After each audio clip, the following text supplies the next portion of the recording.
not one person can make a change. You have to, as a whole group, just come together and show your voice. Pick a cause that's important to you and stand up for that cause. When you truly go out there and talk about what you're passionate about, that's true activism for me. Politics. It molds nearly every aspect of our world, but too often it seems too overwhelming a concept to even think about. Despite this, people are clearly fed up with today's society, so how do we change a seemingly immovable system? We speak up.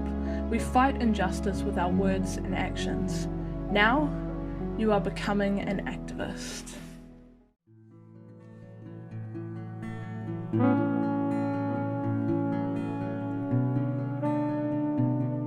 I'm Luke Weejohn. I'm a Year 13 at Western Springs College.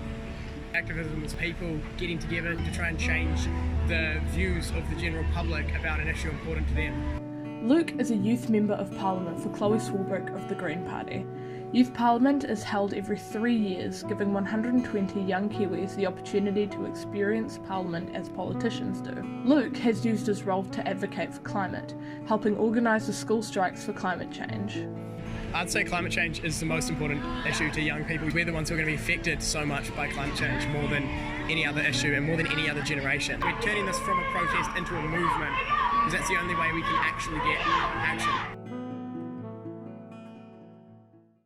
My name is Paulo Aquino. I go to Dewar School and I'm 17. Activism for me is fighting for something that you feel passionate about. Young people are very passionate about mental health. There is that stigma of asking for help. There is also climate change. There was a climate change strike. Paulo is a Youth Press Gallery member for Youth Parliament 2019. He has also been given the opportunity to experience Parliament, reporting on youth MPs like the media reports on regular MPs. So as a Youth Press Gallery member for Youth Parliament this year, I get to report on my youth MPs. I created a podcast for youth MPs to sit down and talk about stuff they're passionate about. And that's why representation is so important, because it gives you hope and motivation that it is possible. Paulo shows us that there are many ways to be an activist. It's not only the speeches or the loudest protesters. Creativity and content are their own forms of activism. He is making activism accessible by breaking down jargon and making politics seem less insurmountable. Do you consider yourself an activist? Absolutely. I would consider myself an activist. My name is Robert Emerson Bartholomew. I am a history and social studies teacher at Botany Downs Secondary College in Auckland, New Zealand.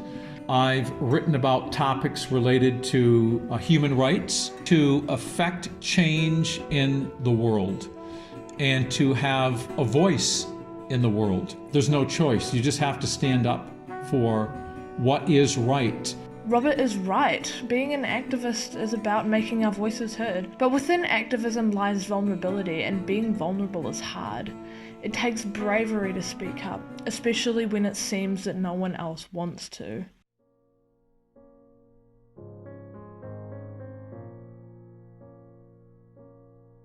The first person to act has a lot of courage, but also the second person has a lot of courage. We have to stop that assumption of people who we politically disagree with are of bad character. And it's very hard because some of these topics that we are passionate about are sensitive. Any decision-making space in New Zealand, it requires diversity because New Zealand is a diverse country, and if you only take a certain viewpoint or type of person and personality, then you're going to completely miss the whole picture. Politics affects our lives so much more than people realise. Everything in our lives is politics, we just don't notice it. So I'd say activism comes in under that, trying to change our politics for the better. So how much of a difference is our activism making? I think one of the biggest factors hindering society's ability and capacity to progress is fear. When you stand up for what you believe in, other people will not drop you as friends, they'll respect you.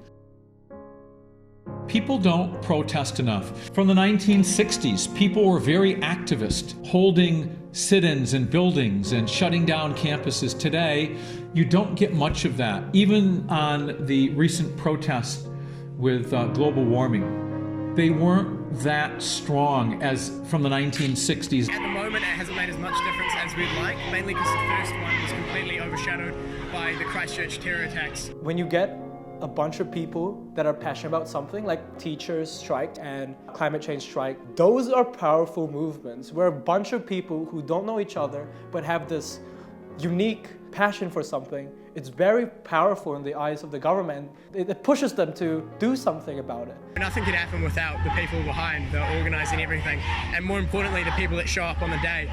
You know, it wouldn't be much of an event without the crowd. We need stronger activism, prolonged activism, and we need to do it now. We must not be afraid to embrace these issues and fight for what we believe in. More people, more power. Change doesn't occur overnight, but history has shown us that if we persist, society will eventually change. Humanity has an intrinsic desire to push for better. When we perceive something to be unjust, we want to change it. Sometimes all it takes is a single action. The Montgomery bus boycott catalyzed the civil rights movement, the Stonewall riots catalyzed the gay rights movement, first wave feminism caused the suffragette movement, the sinking of the Rainbow Warrior in New Zealand hastened the want to ban nuclear weapons from our shores. Speaking out does make change.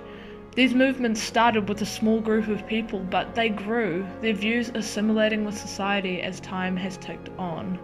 Activism is the future of the world, because if we don't have activism on this planet, we are not going to survive much longer. Well, ideally activism wouldn't be needed, but clearly with the state of our world it is. In a perfect world we wouldn't need to be out here because we would already be taking meaningful steps to save the world, but clearly we're not, and that is why activism is so important in this world. If we actually did not say the things that we are passionate about, we will basically be North Korea. And I think it's very special to live in a country where we are able to do that. New Zealand has historically been a nation that has enacted world-leading legislation in the fight for equality. Let's continue this legacy. Our future depends on it. Life won't wait. Will you?